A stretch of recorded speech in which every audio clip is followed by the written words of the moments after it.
What is up, my little Deinos? Vepsis here, your coach of the Helsinki Dragons, and I'm back for my NPL Tryout Tournament top 16 bracket game, which is an elimination game between me and my opponent Bas, who is the coach of the New York Mews. If you haven't seen my pool game so far or my draft analysis, the playlist for this tournament from my point of view should be down below in the description, so make sure to check it out if you haven't seen them. And the question of the day is that what is your opinion regards to bottom pass, regards to draft league format? What do you think the rules should be? In your opinion, what do you think is too broken regards to stat passing?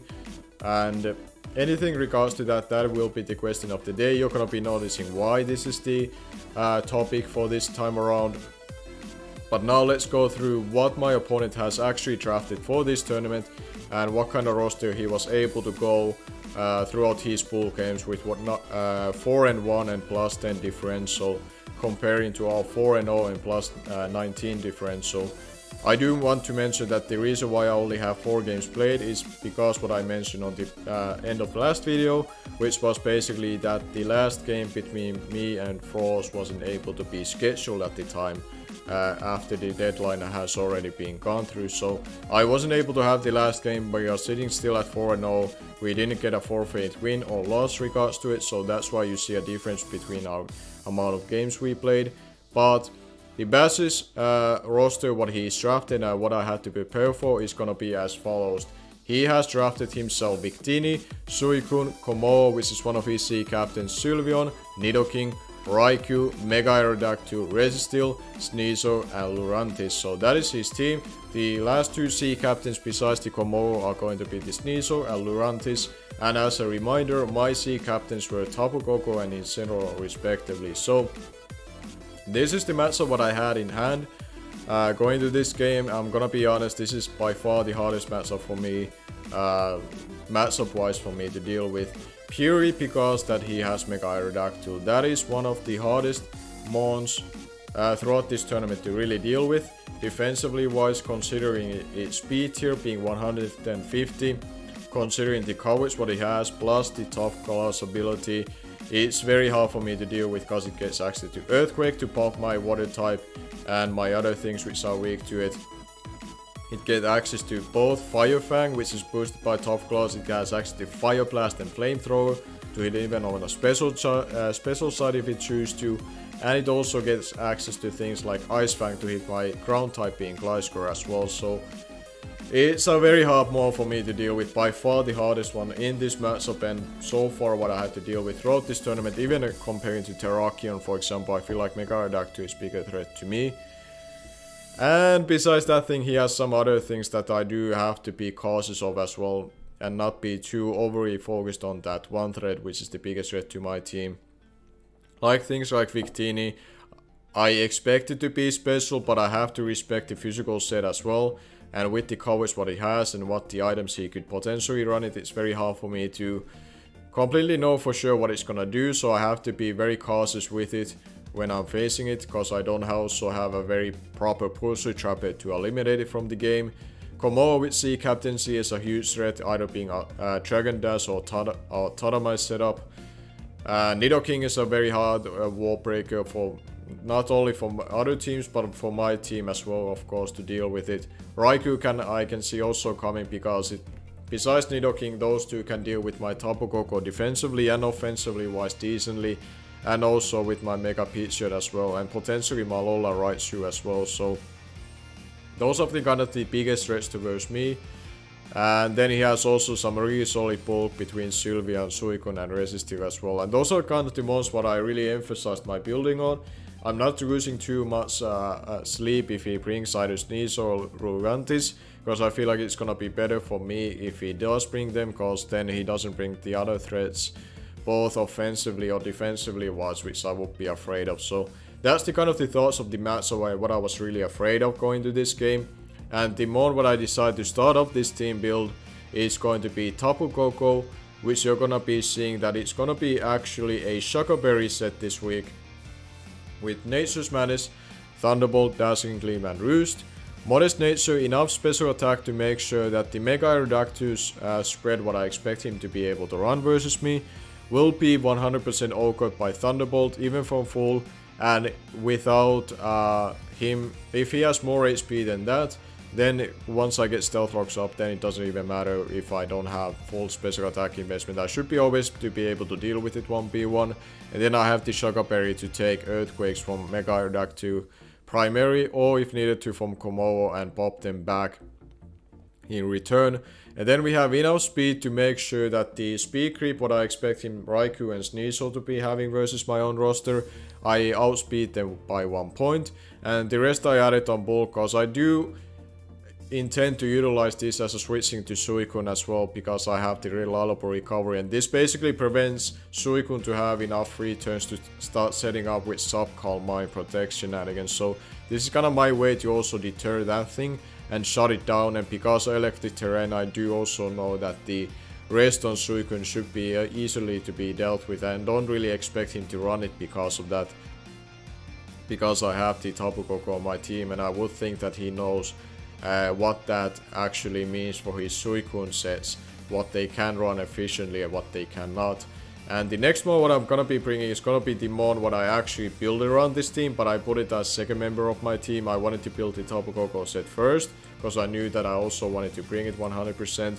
But this is gonna be the mod what I decided to build around with, and even though it's a very standard wall breaking Heracross set, we have a specific game plan with this thing, and this is why I asked you that about the bottom pass rules, because you're gonna be seeing that the next one of our team after the Heracross will be supporting this set to be able to hopefully sweep through his team with +2 speed, and I have enough speed investment to make sure that we outspeed a Choice Scarf Victini after the agility, assuming that he runs the amount of speed investment to outspeed Kurem naturally on it. So that is the benchmark there, and that is gonna be something that you're gonna be noticing, that that's gonna be the kind of my unorthodox way, if you can say, if that's kind of like lack of better term for me to say what I mean by it. And I felt like I had to come up with something different because of my poor matchup. And considering the fact that if I'm able to get this Heracross in with +2 speed, he has nothing to deal with it defensively wise after that point. I'm OKing literally everything without even Sword Dance, barring the Suicune and Sylveon. And for that I do have the Sword Dance. If I get the enough free turns to get at least the Sword Dance up as well, then even Suicune or Sylveon are getting buffed from full, even if they are fully physically defensive and max HP. So with close combat, with Earthquake and Facade, we should be able to sweep through his entire team if Sylveon and Suicune are worn down below 50%. Or if I have Sword Dance up, it doesn't even matter what kind of health they are at. So that's kind of the idea here. It also functions as a wall breaker if I'm not able to put myself in that position, or I do want to prolong before I activate that game plan. So Heracross can function both ways hopefully in this game, both as a breaker and with sweeping potential with proper support as well. And let's talk about the support that we are going to be bringing for this set, and that is going to be our Gliscor. And Gliscor will be utilizing that bottom pass, which is allowed in this tournament to allow speed alone itself if you want to, or you can bottom pass any other stat barring speed itself. That's the rule what they have for this tournament, and I will be taking advantage of that for this match. So with the agility bottom pass, then we have Earthquake for stab, and with that attack investment we should be able to OHKO Raikou, even with a little bit of bulk investment what I can see him having invested on it after it's speed creeping Alola Raichu naturally. And therefore we also have enough speed up with careful nature that hidden power wise from expert pet Raikou should not OHKO us from full. And then we have also Taunt there, and Taunt is very specific move that I feel like I need to have on this, just to make sure that even if he runs Roar on Suicune, if I have Light Screen up, I can potentially agility versus that thing. And if I'm able to taunt it on a following turn, especially if I know that it has Roar, I can shut it down and make sure that on turn afterwards I taunt it, I know that I can 100% bottom pass into my Heracross and there's nothing he can do about it. So that's the kind of idea there, that I want to make sure that if he brings Roar on Suicune, I want to make sure that this doesn't go down to the well. And I know for a fact that once I'm able to put myself in a position that I'm picturing myself be able to, I can 100% pull it off, barring getting unlucky with some random ass crits on my Gliscor, which is still something I need to worry about a lot. Crits can screw me over big time here if I get unlucky, and hopefully that's not the case. But that's the Gliscor set what I'm gonna be running, and the more what I really wanted to have as a third member to support the Heracross sweep will be the next mod, which you're gonna be seeing. That is gonna be Yuxi, and Yuxi is gonna be here providing us dual screens with Stealth Rocks and U-turn as well, holding the likely enough bulk on the special side with the HP that Nidoking's Sludge Wave, even Life Orb Timid, does not two-shot us as long as we haven't taken prior damage or Stealth Rocks are being up. So that's the benchmark. The rest I wanted to emphasize on physical side, just in case if I need to use this thing as a switching to Mega Aeroduct 2. So as long as it doesn't have crunch for this thing can avoid being two-shotted by the Stonets, even for my Adamant version as well. Even after Rocks, I believe that's kind of like what I went with it as well. Then we have just a little bit of speed investment. Basically, it's actually the same speed mark as Gliscor and Heracross has. I figured it might be worth it for me to scout to make sure that if other things are able to outspeed my other mounts with the same speed tier, like if Nidoking has more speed investment than this, which I can see perfectly that it can, at least I'm aware of it, and therefore I know that Heracross needs the agility to outspeed it, or the Gliscor itself too. So it's kind of like a scouting speed tier in that regards. But more importantly, it's just there to provide me Stealth Rock support, to make sure that even random ass focus asses are being broken, or the Mega Aeroduct has to take the rocks as well, which is important for my Tapu Koko. And more importantly, of course, it's gonna be the dual screen support, because with the dual screens, Gliscor has a lot easier time to get up the agility, and then it should be able to take any hit from anything at that point, barring a crit knock on wood. That's not going to happen, and then we can go from there, and hopefully we can position our Heracross to be able to sweep this game. So that is kind of like the trio of this team that I built it around, and everything else is just here to support it and give me some fail-safe scenarios if something goes wrong. And then the next mod what we are gonna be bringing is gonna be Incineroar, and Incineroar is gonna be a little bit of a weird set. What are you gonna be seeing from it? We are running Knockoff, Will-O-Wisp, Toxic, and Roar with leftovers with Implicit Nature with a specific amount of IVs, both on HP and defense wise. And this was kind of like me trying to figure out that this thing can check as many Victini sets as possible, while at the same time outspeeding a very minimal speed invested Suicune. Because ideally what I'm able to do with this set is that if the Suicune comes in at any point of time of the game, which is a very likely scenario that it does happen, I'm able to hopefully knock off the leftovers on the switch when he switches into me, and then I'm able to put it on a timer with Toxic before he starts to do any shenanigans with Substitute or anything like that.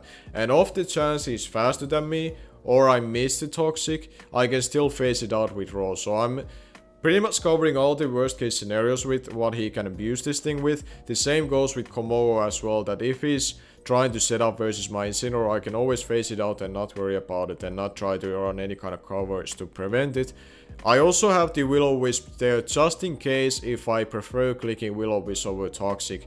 And that's the only scenario where this could come into play, that if for whatever reason he doesn't bring Suicune and he utilizes Mega Aeroduct as a switching, I can punish that coming in and burn it hopefully as long as I land it. And if the Mega Aeroduct is being burned and he doesn't have a cleric like Sylveon with his team, or he doesn't bring Heal Bell on it, that makes my life a lot easier if it's being burned. So that's the kind of idea there. I didn't feel like I want to have anything else. I feel like this is the perfect scenario to kind of function as a mon that just is a big nuisance and it just ruins his entire team for the most part, or the most that I really wanted to be able to punish with dual status and be able to phase out and get rid of the items, and also function as a Victini switching. So that's the kind of idea with the Incineroar. And the last member of the team will be Tentacruel. And Tentacruel is here, very unique set with a Shocker Berry. We are running dual Shocker Berry mons. And this Shocker Berry hopefully comes into play versus either the Nidoking or versus the Komoro. Cause the idea with the Nature's Madness on the Tapu Koko earlier would be that I'm able to put it around 50%. And if it's around that range, even if it's a Southwest, all Skull will be able to pick it off from there. And if it's not a Southwest, even after Black Slugger recovery, it's going to be able to get Oko by Scalp from my Tentacruel. So I have an idea that I want to play very aggressively Tapu Koko and lead up with it. I immediately click Nature's Madness, no matter what is in front of me. Because I fully expect him to having to switching to either Nidoking, or if he has Raikou out, I'm already able to deal with it 1v1 and be able to cripple it immediately and take it 50% off. And off the chance he goes into that Nidoking, with this Shaka Berry, I can switch into it pretty free because I take any one hit at that point. And then with our speed investment, we definitely outspeed it, barring it being Scarf, which I can still Scarf for if I needed to. So that's the kind of idea there. The Dazzling Gleam is there to make sure we are not set up for the Komolo. And with the Shaka Berry, we also make sure that if it's not being popped by the Nidoking, I can save it for the Komolo and be able to two-shot it with Sludge Wave and Dazzling Gleam, for example, or after 2 Dazzling Gleams as well. And then we have Rapid Spin just to make sure that any kind of hazards he's gonna be able to put up, like Stealth Rocks, I can able to get rid of them. But that is basically the team. The speed investment, just in case, I will mention that it's there to make sure that Victini, Speed Creeping, Kyurem will be outsped my Tentacruel, barring it being Choice Scarf. So that is the team.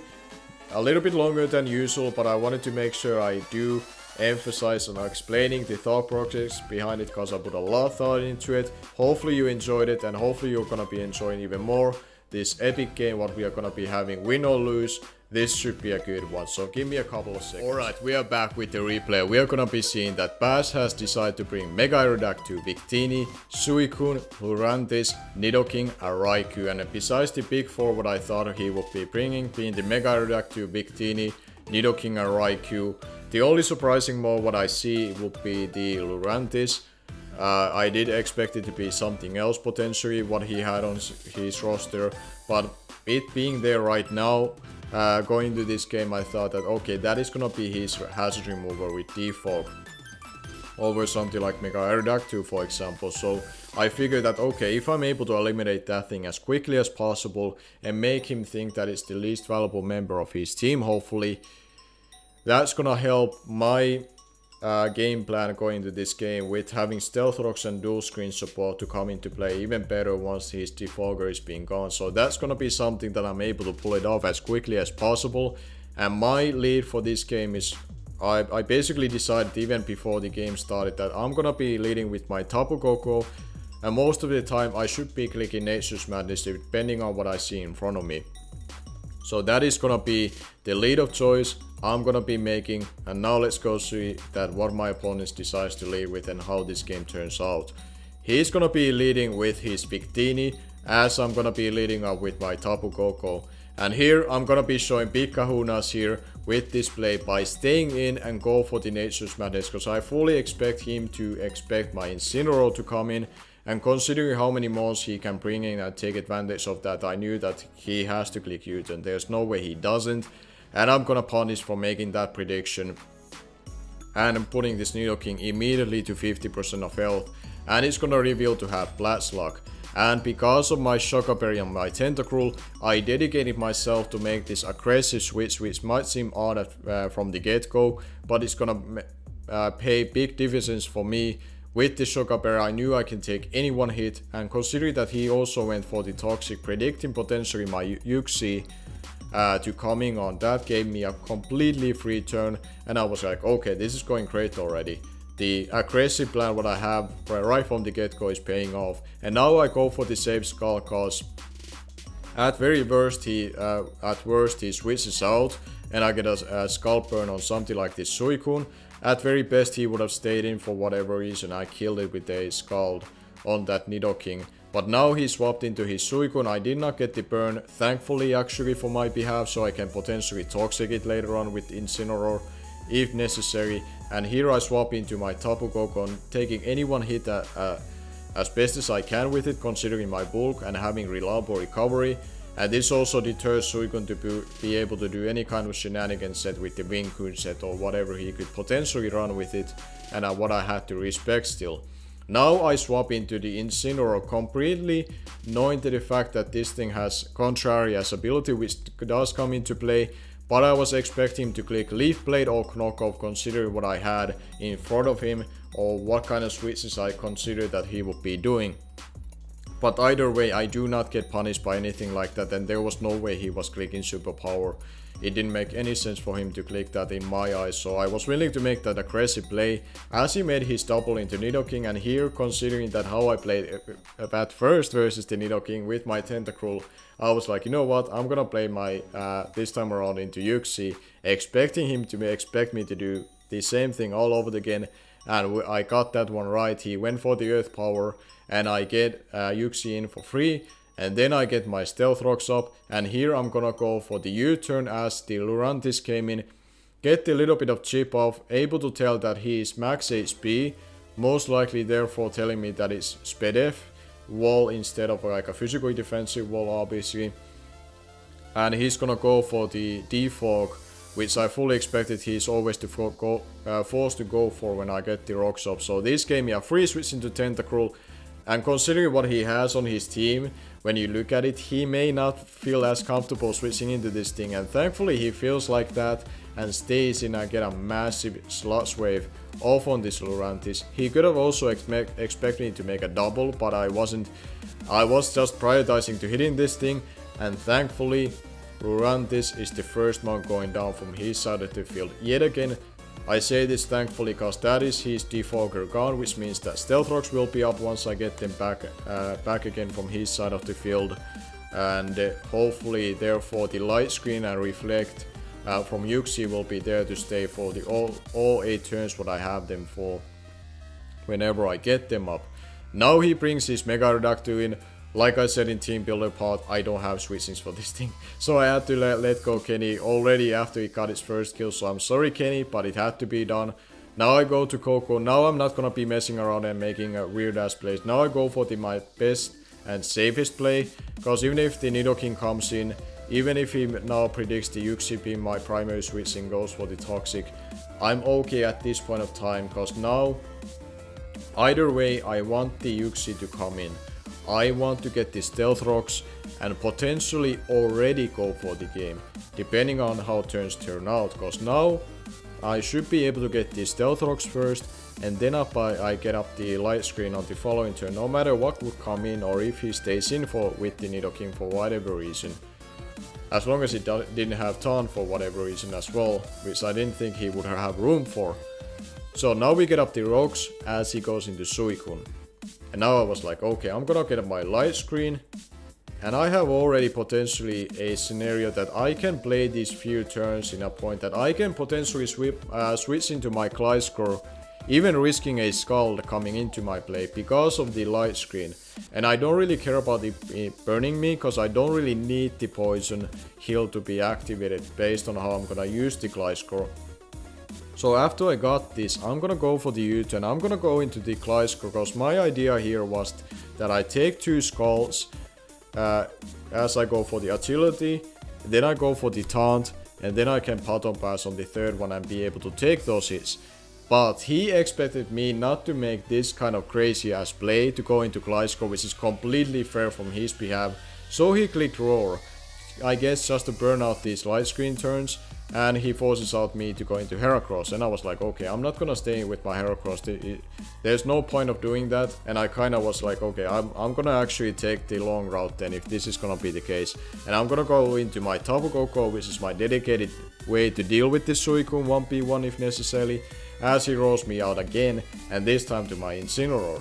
And I was like, okay, now I'm gonna then Toxic this thing and put it on a timer, because if I get this thing on a timer, and considering that he should not be running rest on it, considering I have Tapu Koko on my team going to this game, that Toxic should be there to stay. And no matter if he keeps doing this and stays in, I'm racking up the recall on this Suicune. And now the potential way out of this for me to win this game in a late game is that Heracross only needs to get the Agility pass and not having to put this Sword Dance up if that Toxic recall plus the upcoming Nature's Madness, if I see him staying in, will be enough that Heracross sweeps without the Sword Dance being up. So my goal was here to go for the Nature's Madness. I knew I leave a potential Mirror Coat.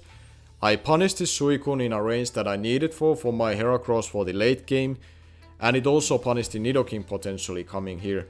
And here I decide that I'm gonna click the Thunderbolt if he decides to sack this thing. Because I'm perfectly fine for Nidoking to coming on. Because that's actually a mon that I want to come in for him. Because this is gonna be a perfect scenario for me after I go for the Roost actually. And not clicking the Thunderbolt. I said I would click Thunderbolt, but I decided to click the Roost instead. Now looking at it, hindsight was that I was able to keep the Koko healthy just in case for the Shaka Berry coming to play later on. But either way, I do decide that now I'm gonna actually sack the Incineroar, even though he still has Victini around. The idea behind this that I can allow the Uxie take any prior damage on a switch from this Nidoking, considering the recoil I have taken with Toxic and the chip damage that has been taken from this Nidoking and Suicune. So now I was like, okay, I need this Uxie to come in. I needed to come in for free and get the light screen up. Hopefully with the amount of health I still have left and amount of damage he can potentially do behind the screens after going for this Ice Beam first, which reveals to me to be the hardest hitting move, so I guess he's not running Sludge Wave. I can take this just fine. I knew I can take Sludge Waves too as fine as possible if he happened to run them or run that move on me. And now I can get up the Reflect as well, as he reveals to have Flamethrower as his last move. So now I know his full set with Ice Beam, Flamethrower, Earth Power and Toxic. So Flamethrower or Ice Beam were the hardest hitting moves he can hit at me. So I have enough turns to get these two screens up. And here I go for the U-turn just in case if he doesn't attack me for whatever reason or kill me. So I get the slow U-turn off if I stayed alive. But me going down is a perfect scenario because now I get my Gliscor in, and here's the idea. Suicune is being weakened down, it's already below 50% of health and it has to still take Stealth Rocks damage beyond that coming in. Everything else on his team dies to Heracross without Sword Dance. Straight up. I know Victini is not Shaka Berry, Raikou I don't know for sure what it is, but either Close Combat or Earthquake picks it off. Nidoking I know is not a Shaka Berry, and it dies to Earthquake. And I have the screens up just to make sure that everything should go into my way, even if he doesn't die into that. The only thing can kill my Heracross with the screens is potentially the Victini. That's the only thing. Maybe Aerodactyl if he runs Wing Attack or Aerial Ace as a flying stab, but that's it.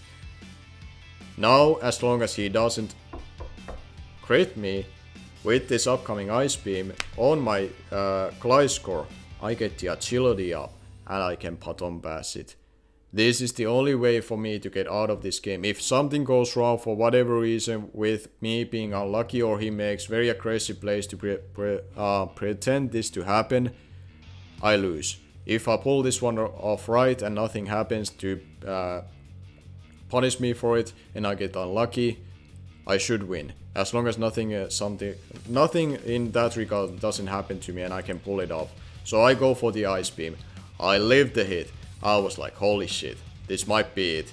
Come on. I planned about this whole week when this battle was about to happen, and come on now. Come on now, Spalko. You took the ×4 effective Ice Beam from a Nidoking. Come on, Bottom Pass into this Alan here. Let's get this Heracross in for free, and we do. And we have a +2 speed Heracross with Adamant, Gas, Flame Orb, and we are going in, and we are going for this game right now, ladies and gentlemen, and hopefully we can pick up the W. I will say that when this was happening, I was still very scared for a lot of reasons, which I wasn't even sure of what I was scared of, because right now I'm still very paranoid that something goes wrong. He's gonna reveal items that I wasn't expecting, or the Victini being max speed solely or timid with Choice Scarf can potentially screw me over if he's able to kill me off behind the screens. That can still potentially screw me off, because I made a balls of steel preparation with my speed creeping and not being safe with it to deal with the Victini no matter what speed it would have.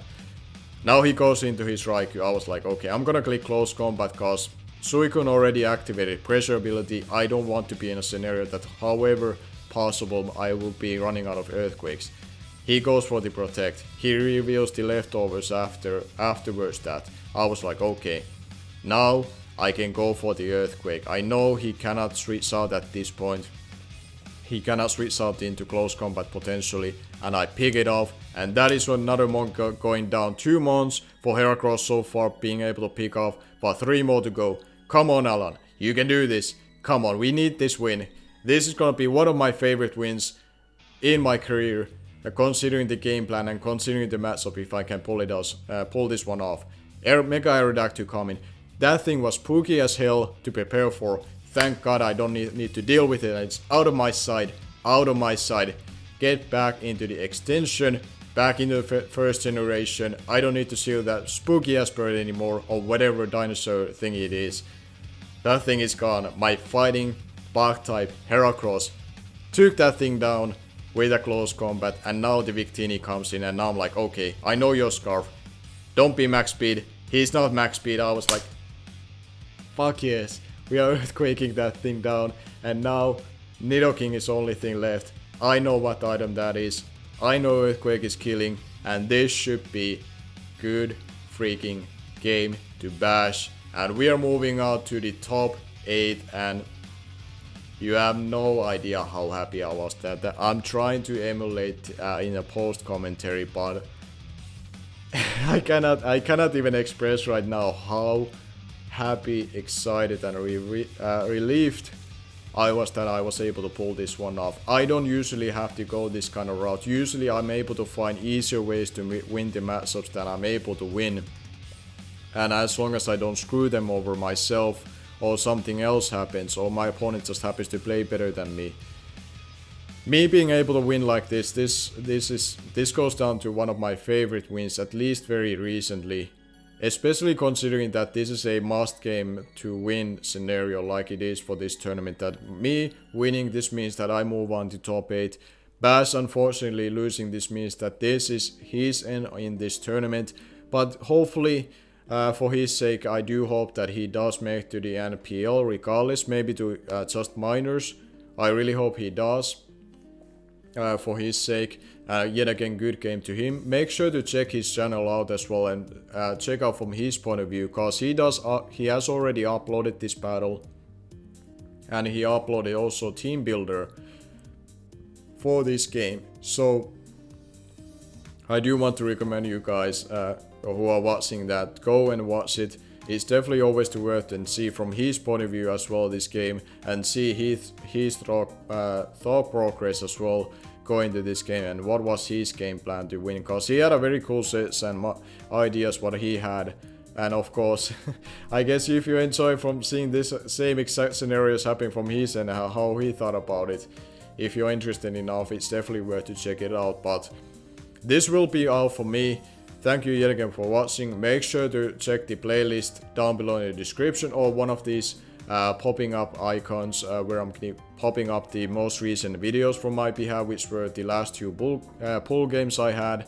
And until my top 8 game when I'm going up against Specstar, which should be a very solid game as well. Until that's gonna be going up sooner than later, I'll be see you guys later.